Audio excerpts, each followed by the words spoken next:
제가 최근에 이 책을 한번 읽어보라는 추천이 있었습니다. 이 책을 추천한 사람은 책을 추천하면서 이런 말을 제게 했는데요. 이 책을 읽으면 아마 목사님이 큰 힘을 얻을 것 같습니다. 그러면서 그리고 자신이 이 책을 좀 읽다 보니까 제가 참 부럽다는 생각이 들었다는 거죠. 그러면서 목사님은 참 좋겠습니다. 이렇게 유리한 위치에 서 계시니 뭐 이런 얘기했는데 약간 이게 좀 성조가 좀 있더라고요. 유리한 약간 이게 성조가 있어서 이게 무슨 말인가, 뭐 칭찬인가, 욕인가, 도대체 무슨 책이길래 이런 말을 내게 하나. 저희 궁금증을 유발한 이 책의 제목이 라이크빌리티라는 그런 책이었습니다. 라이크빌리티가 좀 이렇게 선뜻 뭐 이렇게 들어오지는 않았지만 찬찬히 살펴보니까, 그리고 이 책에서 또 라이크빌리티의 의미를 설명한 것들을 좀 보니까 라이크블과 어빌리티가 합성이 되었다. 그래서 우리말로는 호감도 뭐 이렇게 이해할 수 있다 이렇게 설명하고 있었고요. 그런데 이제 왜 이 책을 라이크빌리티라는 책을 나한테 추천했을까? 그리고 이 책을 읽고 좀 배우라는 뜻인가? 그래서 이 책을 보면서 내가 부럽다고 했는데 뭐지? 그 약간 성조가 담긴 뭐 그런 의미가 왜 이제 내한테 얘기한 거지? 뭐 이런 마음으로 약간 이제 불안한 마음도 있었죠. 그걸 읽으면서 마음을 가지면서 책을 저도 읽어보았습니다. 이 책의 저자는 자신이 우리나라의 여러 다양한 기업들에서 리더십 코칭을 하다 보니까 그 리더들에게 발견된 공통점이 있었고요.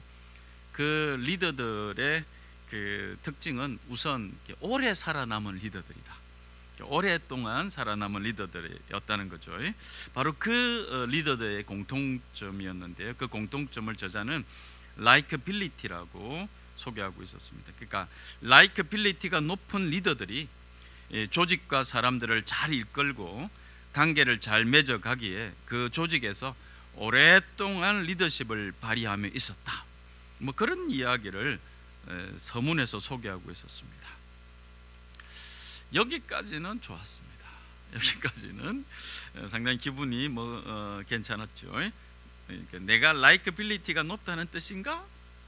그리고 그래서 이 책을 읽으면서 내가 생각났다고 했던가?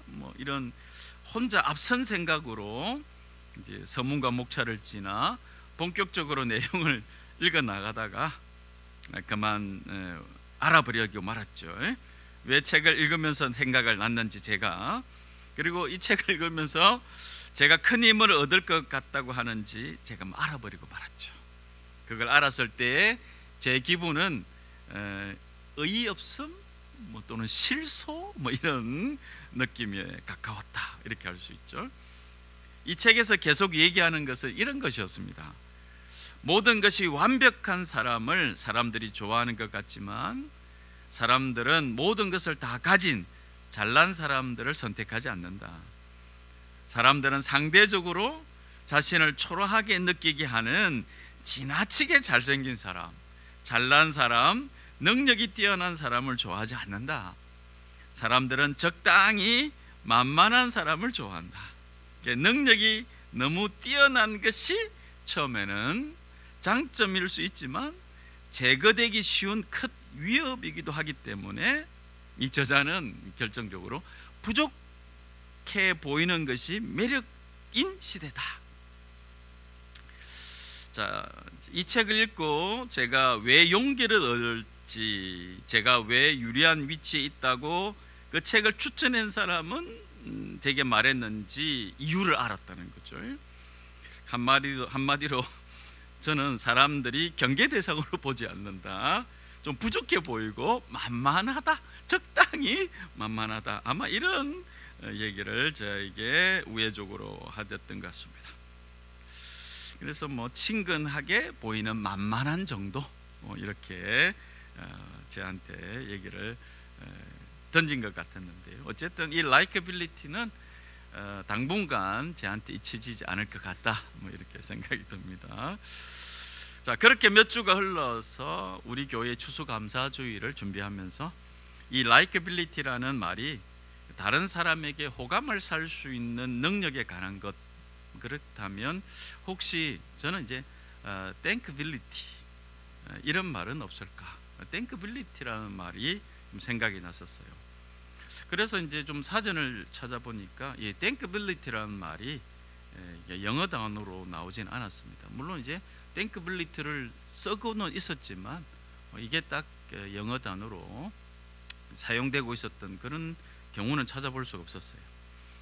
그런데 이제 라이크빌리티처럼 이 땡크빌리티도 이제 합성을 해본다면 이제 감사할 수 있는 능력, 우리말로 하면 감사력, 뭐 이렇게 해석해 볼 수 있지 않을까. 자, 그렇다면 이제 저는 이제 나의 땡크빌리티, 이 감사력은 얼마 정도 될까 이런 생각을 해보게 됐습니다. 뿐만 아니라 나의 감사는 이제 건강한가, 나의 감사는 건강한가, 나는 얼마나 감사하는 삶을 살아가고 있는가, 이런 고민과 함께 오늘 본문 말씀을 여러분과 함께 나누기를 원했던 것입니다. 한국교회는 매년 11월 셋째 주일을 추수감사절, 감사주일로 부르며 예배드리는 오랜 전통이 있습니다. 초기 한국에 들어온 선교사님들의 가르침이 크게 작용한 결과이기도 합니다. 우리나라 고유의 추수를 감사하는 추석과 함께 추수감사주일을 통해서 다시 한번 한 해의 결실에 대해 감사를 담아드리는 예배, 바로 이 추수감사주일입니다. 하지만 도시에 살고 있는 저와 여러분들, 그리고 많은 사람들은 예전처럼 땅을 경작하여 가을에 추수를 하는 경험은 없습니다. 농사를 짓는 분들도 농업기술이나 환경이 달라지면서 1년에 여러 번 수확하기도 하고 가을이 아닌 다른 계절에 수확을 하기도 합니다. 그래서 저희는 1년 내내 계절을 가리지 않고 여러 과일과 농산물들을 맛보고 살 수 있는 그런 시대를 살다 보니 추수의 기쁨이 특별하다기보다는 언제든지 할 수 있고 살 수 있는 평범한 것이 되어버린 것은 아닌가, 이런 생각을 해보게 됩니다. 물론 감사가 특별할 때만 하는 것은 아니지만 기독교의 오랜 전통으로 하나님께 추수에 대한 감사로 영광을 돌리는 감사주일에 나는 하나님께 감사를 어떻게 하고 있는가, 나의 감사력, 나의 감사의 힘, 땡크빌리티는 어떤가에 대해 좀 더 깊이 오늘 본문 말씀을 통해서 생각해 보는 그런 시간이 되기를 바랍니다. 오늘 우리가 함께 읽은 말씀은 솔로몬 왕 이후 이스라엘이 북쪽의 나라 북이스라엘과 남쪽의 나라 남유다 이렇게 갈라졌던 시기에 남유다의 네 번째 왕이었던 여호사밧 왕 시대의 말씀입니다. 이스라엘이 남유다와 북이스라엘로 갈라져서 각각 멸망할 때까지 여러 왕이 북쪽과 남쪽에서 나누어서 다스렸지만 그 모든 왕이 하나님을 잘 섬겼던 왕은 아니었다라는 것을 성경은 우리들에게 말씀해 주고 있습니다. 특별히 북이스라엘 같은 경우는 한 250여 년의 역사 가운데 19명의 왕이 있었지만 선한 왕이 단 한 사람도 없었다, 이렇게 기록하고 있고요. 반면 이 여호사밧이 속해 있는 남유다는 한 390여 년의 역사 가운데 20명의 왕이 있었지만 대략적으로 선한 왕은 대략적으로 줄여도 한 8명에 불과했었습니다.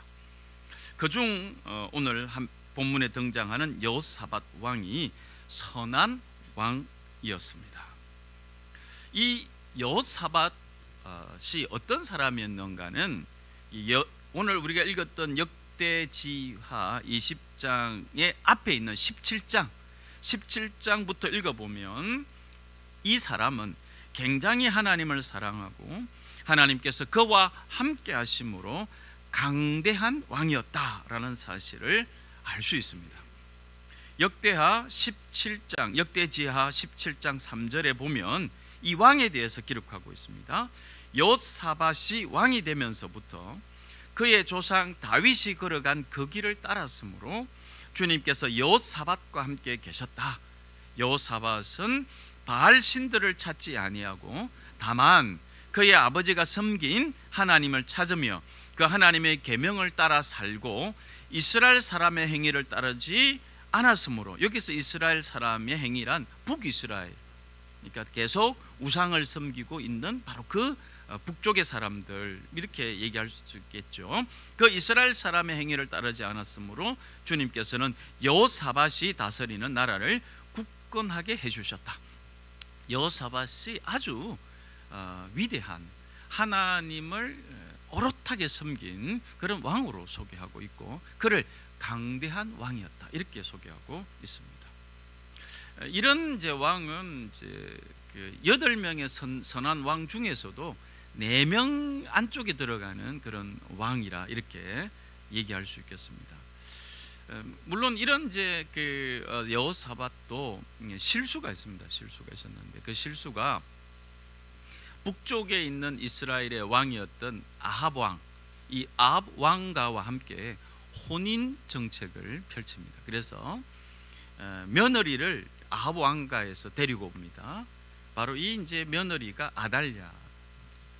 그때부터 남유다의 바알 신에 대한 그런 숭배가 계속 일어나고 있었던 그런 역사를 보게 되므로 이런 이제 여호사밧의 실책도 우리가 기억은 해야 할 것 같습니다. 어쨌든 이렇게 굳건하게 나라를 다스리고 있었던 바로 그때에 여호사밧에게 큰 위기가 찾아오죠. 그 위기가 오늘 우리가 읽었던 말씀입니다. 역대지하 20장 1절로부터 남유다 주변에 세 나라가 큰 연합군을 형성해서 남유다를 공격했다는 거죠. 이 엄청난 위기 앞에, 그러니까 나라의 이렇게 존폐 위기죠. 이 세 연합군은 지금 남유다 여호사밧이 방비할 수 있는 그런 붓을 넘어선 침략이었습니다. 아주 큰 나라의 존폐 위기를 이제 걱정해야 될 그런 위기였다라고 볼 수 있습니다. 자, 이 엄청난 위기 앞에 여호사밧은 주님께 기도하고 온 백성들에게는 금식을 선포하게 되죠. 그래서 여호사밧과 온 백성이 기도하며 금식하는 가운데 하나님께서는 야하시엘이라는 사람, 레위 사람을 통해서 여호사밧 왕과 백성들을 구원하여 주실 것이라고 이렇게 말씀하시죠. 이 전쟁은 너희가 하는 것이 아니라 나 하나님이 맡아 하는 것이다. 개역 개정에서는 우리가 기억하는 대로 이 부분이 이 전쟁은 하나님께 속한 것이다, 이렇게 약속을 하시죠. 승리에 대한 약속을 이제 야하시엘이라는 레위 사람을 통하여 하나님은 말씀을 주십니다.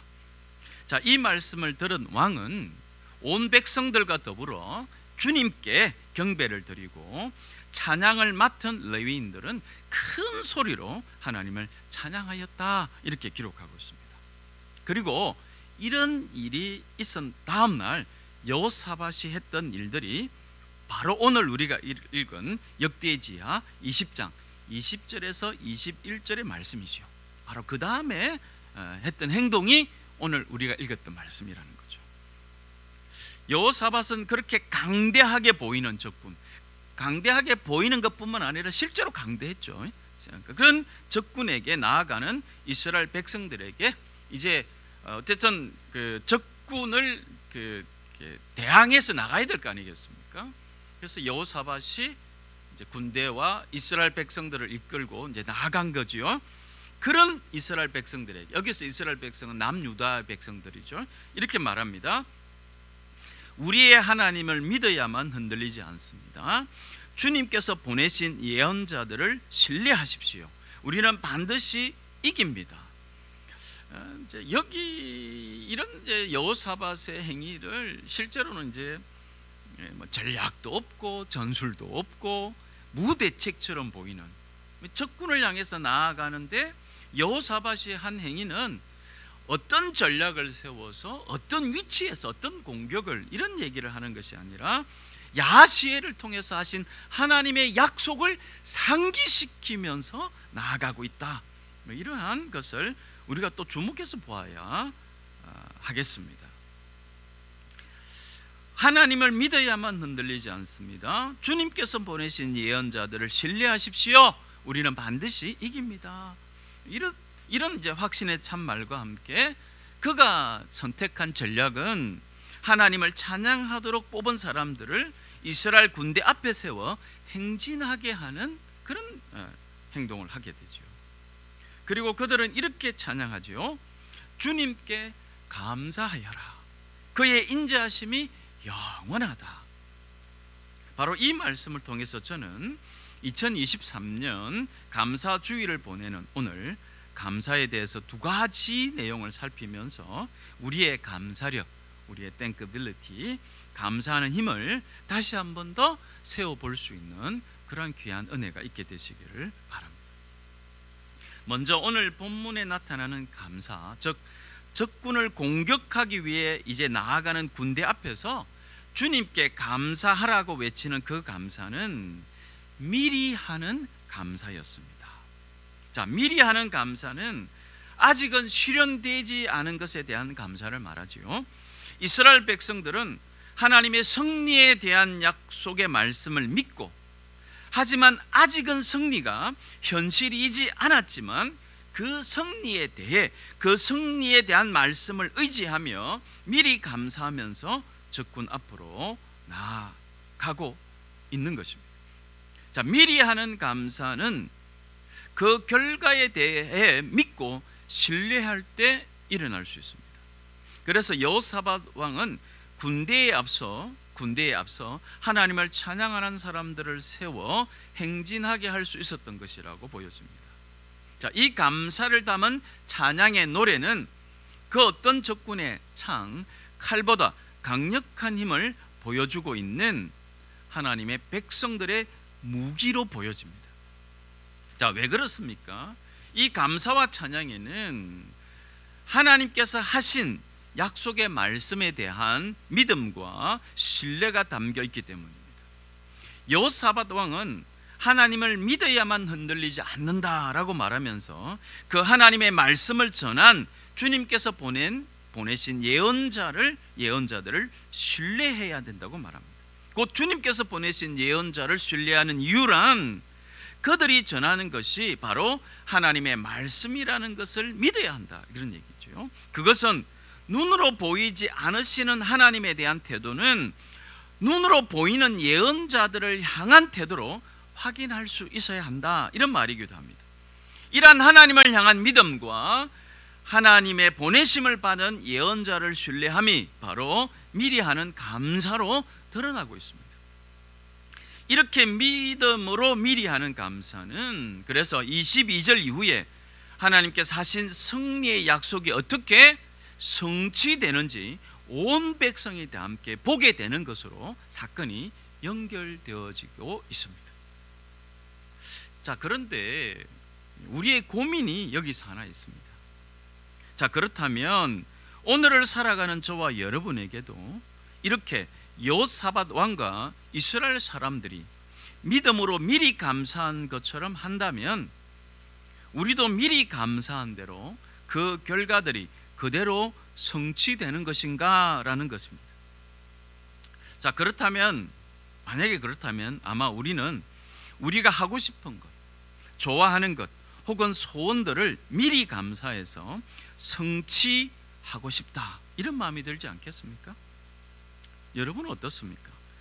하나님께서 성경을 통해 우리에게 하신 말씀을 붙잡고 미리 감사하며 나아갔었을 때 그 모든 미리 감사가 성취되어지고 우리 눈앞에 여호사밧과 그의 백성들이 승리를 누렸던 것처럼 그 결과로 다 나타나고 있는가, 이런 부분에 대한 고민입니다. 미리 감사한다고 할 때 그래서 우리가 잊지 말아야 할 것은, 조심해야 할 것은, 우리의 감사는 결과에만 치중하는 감사가 아니라는 사실을 기억해야 합니다. 물론 여호사밧과 이스라엘 백성들은 승리를 아직 경험하지 않았지만 마치 승리한 사람처럼 미리 감사했고, 감사한 대로 승리를 결과로 얻었던 것은 사실입니다. 하지만 이렇게 하나님께서 일을 이루어 가실 때도 있지만 성경에 감사하는 믿음의 사람들의 삶이 항상 이런 승리로만 기록되어 있는 것은 아닙니다. 비록 원하는 승리로 결과가 나타나지 않는다 하더라도 그것은 하나님께서 응답하지 않으셨기 때문에 혹은 버리셨기 때문에라는 것은 아니라는 사실을 기억해야 합니다. 감사란 나타나는 결과로만 존재하는 단어가 아니라 하나님께서 함께 하시고 하나님께서 약속하신 것이기 하는 믿음의 행동 가운데 있는 단어입니다. 신약에서 우리는 사도 바울이 범사에 감사하라라고 했었을 때 그의 범사에는 가는 곳곳마다 아무 어려움이 없었다든지 그가 하는 모든 일이 그저 순탄했던 결과의 범사마냥 결코 아니었음을 성경을 읽어본 우리는 잘 알고 있습니다. 그는 여전히 고난을 겪었으며 핍박을 받았던 범사를 살아갔지만, 그러나 우리 주 예수 그리스도를 통하여 우리에게 승리를 주시는 하나님께 감사를 드립니다라고 분명히 권면하고 선포하고 말했습니다. 우리는 사도 바울의 행적을 볼 수 있는 서신서의 말씀을 통해 사도 바울의 감사는 결코 멈추지 않았을 것이라고 확신할 수 있습니다. 물론 바울뿐만 아니라 예수 그리스도를 쫓았던 많은 제자들의 경우도 마찬가지입니다. 그들은 감사했던 것들이 당장 보이지 않았을 때조차 여전히 감사를 권하였고 하나님의 약속을 믿고 감사했다는 것을 우리들에게 말씀으로 보여주고 있다는 사실입니다. 사랑하는 교우 여러분, 비록 내가 기대하는 것과 다르다 할지라도 그것조차도 하나님의 뜻을 이루어 가시는 시간 가운데 있다는 믿음으로 감사하는 것이 미리 감사하는 사람의 잊지 않아야 될 태도입니다. 결과에 대한 감사는 누구나 할 수 있습니다. 하지만 예수님을 믿는 저와 여러분의 감사는 하나님이 함께 하실 것을, 하나님께서 하신 약속에 대한 믿음으로 미리 감사를 할 수 있는 사람들이 된 것입니다.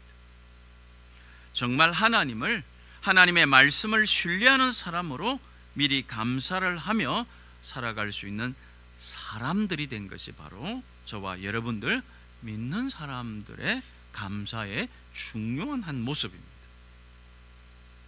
두 번째로 오늘 본문을 통해서 우리가 기억해야 할 감사는 함께 더불어 하는 감사입니다.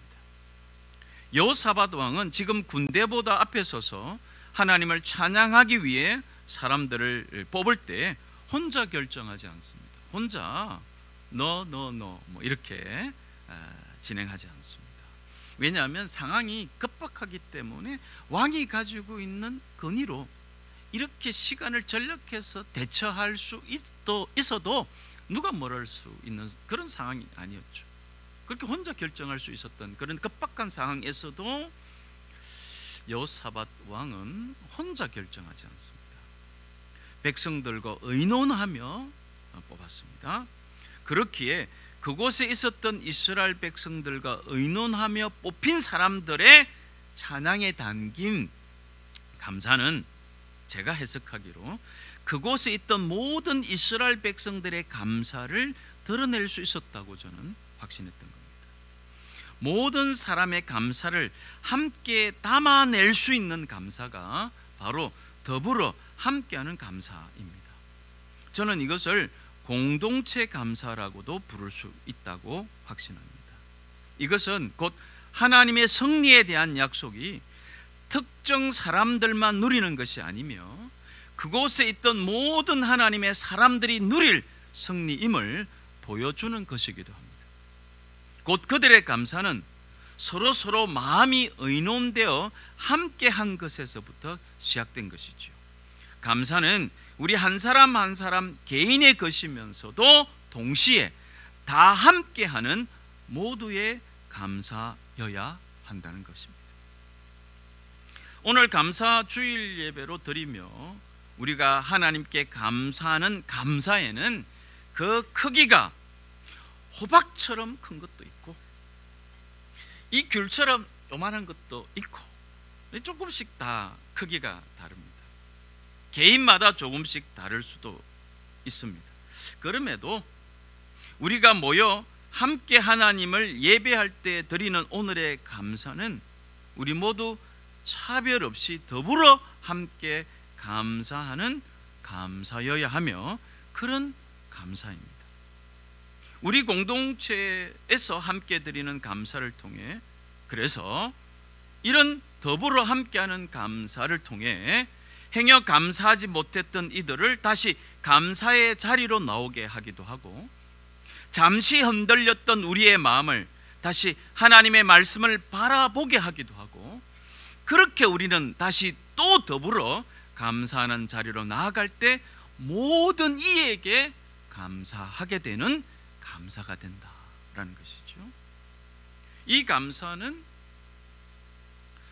우리 중에 특정한 몇몇 사람들의 소유물이 아닌 우리 모두의 더불어 하는 감사라는 사실입니다. 설교 서두에 말씀드린 것처럼 감사주의를 통해서 우리 개인의 감사력을 한번 돌아보았으면 좋겠습니다. 우리는 어떤 감사를 해왔고 어떤 감사의 힘을 가지고 있는가? 나의 감사는 어디에 초점을 두고 있는가? 저와 여러분의 감사가 현실이 나아지는 결과에만 집중하고 있는 감사는 아닐까? 저는 이 설교를 준비하면서 이 개인의 감사력이 그 사람의 삶의 크기이다. 삶의 크기다. 내가 돈을 얼마만큼 많이 가지고 얼마만큼 많은 명예를 가지고 어떻게 이런 삶의 크기를 이렇게 접근할 것이 아니라 삶의 크기는 감사의 크기다. 이렇게 생각을 해보게 되었습니다. 감사하지 않는 삶은 아무리 잘 살고 있다고 외면적으로 보이더라도 그의 삶의 크기는 아주 적습니다. 그러나 외면적으로 가난할 수도 있고 부족한 것이 보일 수도 있지만 이 감사력을 가지고 있는 사람의 삶의 크기는 그 사람의 삶의 크기다, 무게다, 이렇게 생각합니다. 여호사밧 왕이 승리한 것만 기억하지 말고 위기 상황 앞에서 하나님 앞에 나아가 금식하며 기도했던 모습과 전쟁에서 승리하기 전에 이미 함께 더불어 했던 감사의 모습을 기억할 수 있었으면 좋겠습니다. 이것이 여호사밧 왕과 이스라엘 백성의 크기입니다. 전쟁의 승리는 그 전쟁이 끝나면 곧 사라지지만 감사는 사라지지 않습니다. 라고 생각해 볼 수 있습니다.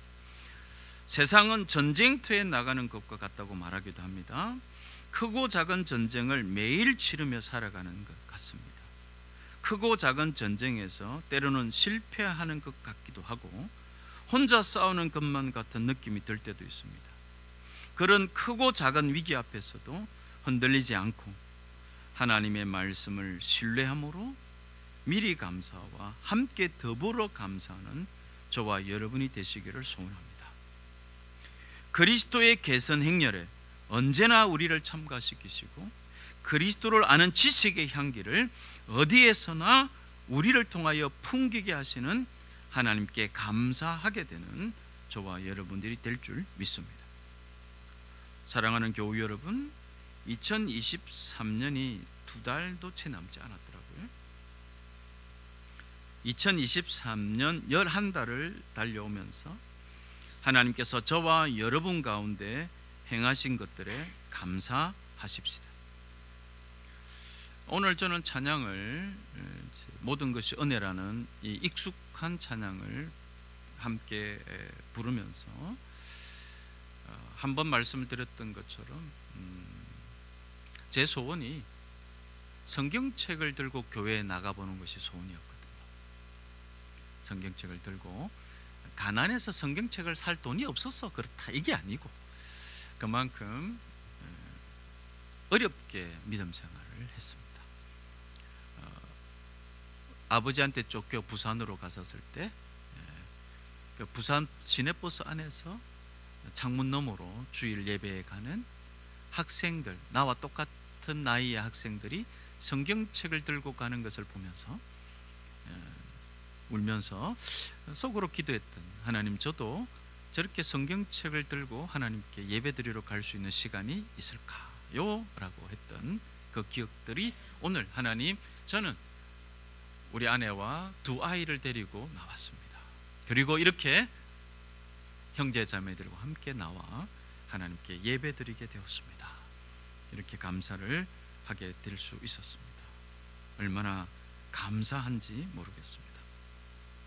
그리고 앞으로 베푸실 일들에 대해 미리 감사도 하십시다. 그리고 함께 더불어 한 마음으로 감사했으면 좋겠습니다. 그런 믿음과 신실함을 담은 우리의 감사가 우리의 힘, 바로 감사력이라 확신합니다. 기도하겠습니다.